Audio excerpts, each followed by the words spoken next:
Bismillahir Rahmanir Rahim. Assalamu alaikum wa rahmatullahi wa barakatuh. Welcome back to another session of Qur'anic Arabic Recitation with Tajweed Rules. So in this session we will be studying the ninth letter of Arabic alphabet. It is called Thaal. The sound is th. The letter is called Thaal and the sound is th. Okay. Okay, what is the Makharij? So the Makharij, the main Makharij is the tongue. So it is pronounced from the tip of the tongue, from the top side of the tip, and the bottom edges of the top incisors is similar to Tha, the one we studied Tha. Okay, it's quite similar to that one. It's actually the same Makharij, but the characteristic, the Sifaat, is different. So that's why we have a different sound. Okay. So what we do is we explain that first. We're doing right. Okay. So the tip of the tongue. So we have, this is the tip, and we have in the tip we have the top side. So we take the top side of the tip of the tongue and the bottom edges of and they are touching the bottom edges of the top two incisors when we are pronouncing them.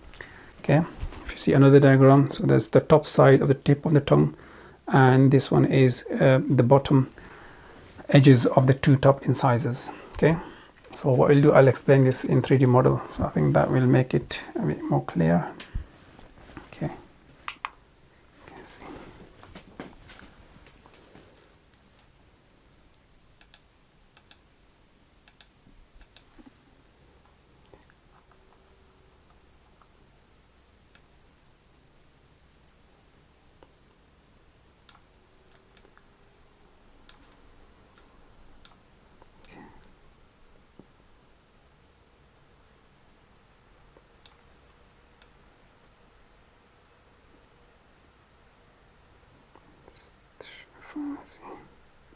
Okay, so this is the tip of the tongue, yeah, and we will, okay, at the top part of the tip of the tongue, that will be touching the bottom edges of the front top two incisors when we are pronouncing the word Thaal. Okay, so that's it. Okay, and come back to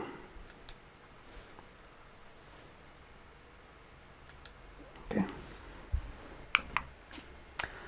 So is it a light or heavy letter? It is a light letter. When I'm pronouncing it, Thaal, so my mouth remains flat, or as if I'm going to start smiling.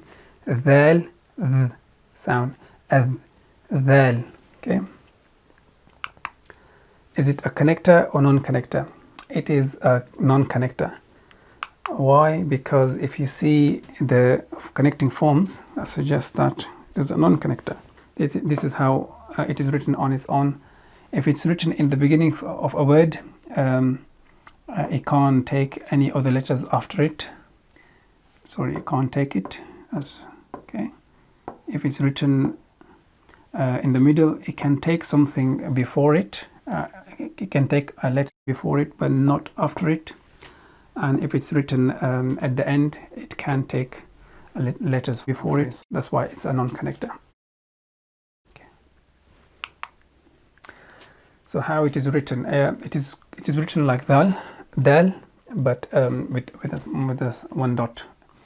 It is written with a single curved stroke from top to bottom. Single curved stroke from top to bottom.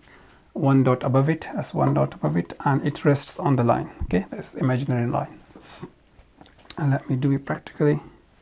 Okay, so that's the situation. If it's written on its own, Thaal. If it's in the beginning, it's same as if it's written on its own. Down again. Thaal. Okay, if it's written in the middle,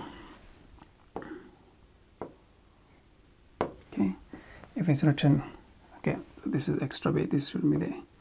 Let me write it down again. and if it's written at the end, okay. Okay, for transliteration purposes, we will be using th underscore, because we already been using th for tha, but for thal we will be using a th underscore, and English equivalent is a th as in the word of that or whether or bathe. Okay, so these are the English equivalent for the word thal or the sound okay. So this is the end of this session. We will see you in next session, inshallah. Until next session, assalamu alaikum wa rahmatullahi wa barakatuh.